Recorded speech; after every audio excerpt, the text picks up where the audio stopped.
Hello and welcome to maths with Vijay. तो आज हम लोग कक्षा 10 के चैप्टर 7 नियामक ज्यामिति को पढ़ने वाले हैं। इस चैप्टर को हम लोग पार्ट्स वाइज पढ़ने वाले हैं। जो आज का पार्ट्स है, इसकी जो मुख्य बिंदु है यह निम्नलिखित है। हम लोग सबसे पहले परिभाषा पढ़ेंगे।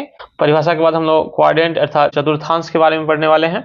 इसके बाद समझेंगे कि तल में बिंदु की स्थिति क्या होती है या फिर हम लोग किस प्रकार से स्थिति का निर्धारण करते हैं। इसके अलावा हम लोग इसमें दूरी सूत्र देखेंगे और इन पे कुछ जो इनके एग्जाम्पल्स हैं इनको हम लोग देखने वाले हैं।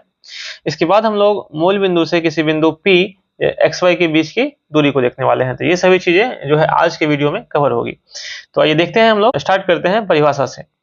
तो नियामक ज्यामिति जो है यह गणित की एक शाखा है जो कि एक समतल में बिंदुओं, रेखाओं और वक्रों के अध्ययन से संबंधित है। तो मेनली हम लोग नियामक ज्यामिति में जो भी पढ़ने वाले हैं यह एक समतल से यानी कि प्लेन से संबंधित होता है। जो प्लेन में जो मुख्य बातें होती हैं ये क्या होती है, जो यह दो एक्सिस से यानी कि अक्षों से मिलकर के क्या होती है, बनी हुई होती है। तो एक इसमें जो होता है क्षैतिज होती है, जो कि ये लाइन है, ये एक क्षैतिज लाइन है जिसे हम लोग एक्स एक्सिस कहते हैं। तो इन्हें हम लोग क्षैतिज रेखा बोलते हैं जो कि एक्स अक्ष कहलाता है। और एक दूसरा है जो कि वर्टिकल लाइन है, सीधा इस तरह का है, वो इनको हम लोग बोलते हैं ऊर्ध्वाधर बोलते हैं, ऊर्ध्वाधर लाइन बोलते हैं, जो कि एक वाई अक्ष है। एक्स अक्ष और वाई अक्ष जिस बिंदु पर एक दूसरे को क्रॉस करती है, कट करती है, जैसे कि बिंदु यहाँ है, बिंदु O है, इसे हम लोग मूल बिंदु कहते हैं। मूल बिंदु का जो निर्देशांक होता है या नियामक होता है यह 0 और 0 होता है।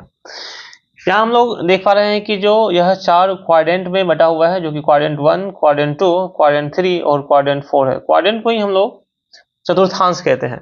तो फर्स्ट चतुर्थांश जो होता है, इनमें जो एक्स और वाई दोनों जो होती है यह पॉजिटिव में होती है। बिकॉज जब हम लोग देखें यहाँ से मूल बिंदु से जब हम लोग दाहिनी तरफ बढ़ेंगे तो इधर जो है यह पॉजिटिव जो संख्याएं हैं वह आती है, और जब हम लोग बाईं तरफ बढ़ते हैं तो यह यहाँ पे नेगेटिव संख्याएं आ रही है। इसी तरह से जब हम लोग वाई एक्सिस पे ऊपर की तरफ जाते हैं तो यहाँ पे हम लोग पॉजिटिव संख्या को देख रहे हैं, और जब हम लोग नीचे की तरफ आते हैं तो हम लोग यहाँ पे नेगेटिव संख्या को देख रहे हैं। तो इस तरह से जो क्वाड्रेंट है अर्थात जो चतुर्थांश है यह भी एक्स अक्ष और वाई अक्ष से मिलके बना हुआ है। तो यहाँ पे चूंकि दोनों एक्स अक्ष और वाई अक्ष दोनों का वैल्यू पॉजिटिव में आता है, तो यह इनका जो वैल्यू है यह प्लस और प्लस में आएगा। फॉर एग्जाम्पल हम यहाँ बोले इसे 2 और 3, तो यह जो पॉइंट है यह किसमें आएगा, यह प्रथम चतुर्थांश में आएगा। सेकेंड क्वाड्रेंट में जो है एक्स एक्सिस जो है नेगेटिव हो जाएगा और वाई एक्सिस पॉजिटिव हो जाएगा। फॉर एग्जांपल अगर हम यहाँ बोले -2 और 3, तो यह यहाँ हो जाएगा सेकेंड क्वाड्रेंट में। थर्ड क्वाड्रेंट में जो एक्स एक्सिस है यह भी नेगेटिव में होता है और वाई एक्सिस भी यह भी नेगेटिव में होता है, जैसे कि -4 और -5। तो यह जो है आ जाएंगे थर्ड क्वाड्रेंट में यानी कि तृतीय चतुर्थांश में। इसी तरह से जो है जो फोर्थ चतुर्थांश है, यहाँ पे जो एक्स एक्सिस है यह हो जाएगा पॉजिटिव और जो वाई एक्सिस है यह हो जाएगा नेगेटिव। तो इनका जो अगर हम एक एग्जांपल ले कोई भी, तो यह हो जाएगा जैसे कि 5 और -6। तो यह जो संख्या है यह आ जाएगा चौथे क्वाड्रेंट में। नेक्स्ट हम लोग आगे बढ़ते हैं और देखते हैं कि किसी तल में किसी बिंदु की स्थिति। किसी भी तल में एक बिंदु जैसे A हो गया, किसी बिंदु A को दर्शाने के लिए हमें एक क्रमित युग्म की आवश्यकता पड़ती है, जो कि x और y इस युग्म के रूप में लिखा हुआ होता है। यहाँ पे x जो होता है वह x अक्ष पर जो है उस बिंदु के वैल्यू को बताता है, और जो y जो है यह y अक्ष पर उस बिंदु के वैल्यू को बताता है। फॉर एग्जाम्पल अगर हम यहाँ एक बिंदु लेते हैं, फॉर एग्जाम्पल हम ले रहे हैं यहाँ एक बिंदु P जिसका वैल्यू है -4 और 5। तो इस बिंदु को दिखाने के लिए हमें सबसे पहले जो 4 है यह हम x अक्ष पे लेना होगा। तो 4 यहाँ पे x अक्ष पे ये रहा, ये बिंदु हो गया 4, और जो y अक्ष है इन पे 5 जो कि ऊपर की तरफ है, पॉजिटिव संख्या है, तो ये रहा। तो 4 और 5 का जो कटान बिंदु हो गया, जिससे बिंदु ये हो गया, तो यही बिंदु हो जाएगा P -4 और 5। इसी प्रकार से हम एक और एग्जाम्पल ले रहे हैं, जैसे एग्जाम्पल है 5 और -7।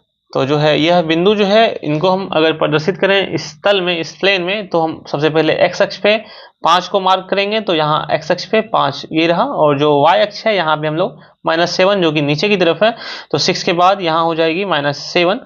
तो इस बिंदु, अब यहाँ इन दोनों का जो कटान बिंदु होगा यहाँ पे दोनों मिलेंगे, जैसे ये रहा, तो यह जो बिंदु है यह हो जाएगा, अगर मान लेते हैं इनको B, तो यह हो जाएगा B 5 और -7। तो इस प्रकार से हम किसी भी बिंदु को किसी तल में प्रदर्शित कर सकते हैं। राइट, तो नेक्स्ट हम लोग आगे बढ़ते हैं और देखते हैं दूरी सूत्र को। जो डिस्टेंस फार्मूला है या दूरी सूत्र है, इनमें क्या करते हैं हम लोग, किसी भी दो बिंदुओं के बीच की दूरी को ज्ञात करने के लिए इनका हम लोग प्रयोग करते हैं। तो अगर कोई भी दो बिंदु ए x1 y1 और b x2 y2 अगर दिया हुआ हो, तो इनके बीच की दूरी जो कि ab है, यह हो जाएगी उनके x निर्देशांक का अंतर यानी कि x2 माइनस x1 का होल स्क्वायर प्लस y निर्देशांक का अंतर अर्थात y2 माइनस y1 का होल स्क्वायर। अर्थात हम लोग बोल सकते हैं कि जो बिंदु ए बी है, यह हो जाएगा x निर्देशांक का अंतर प्लस y निर्देशांक का अंतर। ऑलराइट, तो नेक्स्ट हम लोग आगे बढ़ते हैं और देखते हैं एक एग्जाम्पल जो कि दूरी सूत्र पर आधारित है। यहाँ दिया हुआ है कि बिंदु a 2 3 और b 5 7 इनके बीच की दूरी ज्ञात करनी है। तो हम क्या करते हैं, यहाँ पे जो बिंदुएं हैं a 2 3 और जो दूसरा बिंदु है b 5 और 7 ये दिया हुआ है। तो अगर हम यहाँ देखें तो जो बिंदु A है, इनमें 2 जो है यह हो जाएगा x1 और b और 3 जो है y1। इसी तरह से जो बिंदु B है, इनमें जो 5 है यह हो जाएगा x2 और जो 7 है यह हो जाएगा y2। इस तरह से हम लोग x1 y1 और x2 y2 जब हम इनको आइडेंटिफाई कर लेते हैं, तब जो दूरी सूत्र होता है, जैसे कि हम लोग अगर AB का डिस्टेंस निकालें तो यह हो जाएगा under root x2 minus x1 का whole square plus y2 minus y1 का होल स्क्वायर।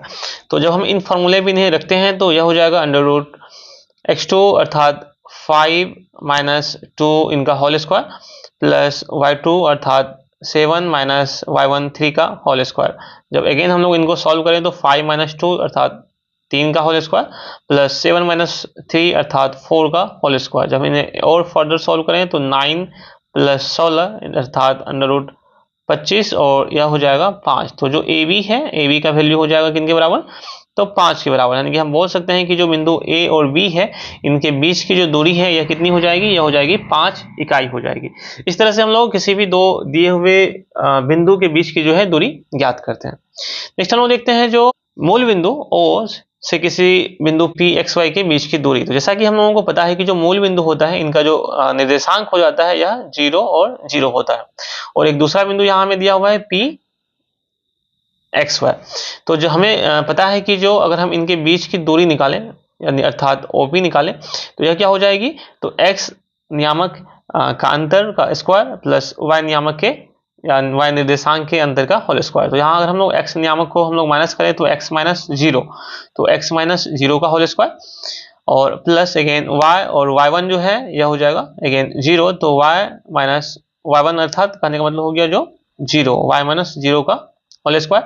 तो किसी भी संख्या से हम लोग जब 0 को माइनस करते हैं तो वह संख्या केवल मूल संख्या ही बचती है। तो अर्थात यह हो जाएगा x का स्क्वायर प्लस y का स्क्वायर। अर्थात हम लोग बोल सकते हैं कि जो अगर हम मूल बिंदु से किसी भी एक बिंदु जो कि P x y है, इनका हम लोग डिस्टेंस निकाले तो यह क्या हो जाएगा, तो उनके x निर्देशांक का वर्ग प्लस उनके y निर्देशांक का वर्ग। तो यही हो जाएगा मूल बिंदु से किसी बिंदु की बीच की डिस्टेंस। इस वीडियो में इतना ही। नेक्स्ट कंसेप्ट जो है वो हम लोग इस वीडियो के जो पार्ट 2 है उनमें हम लोग देखेंगे।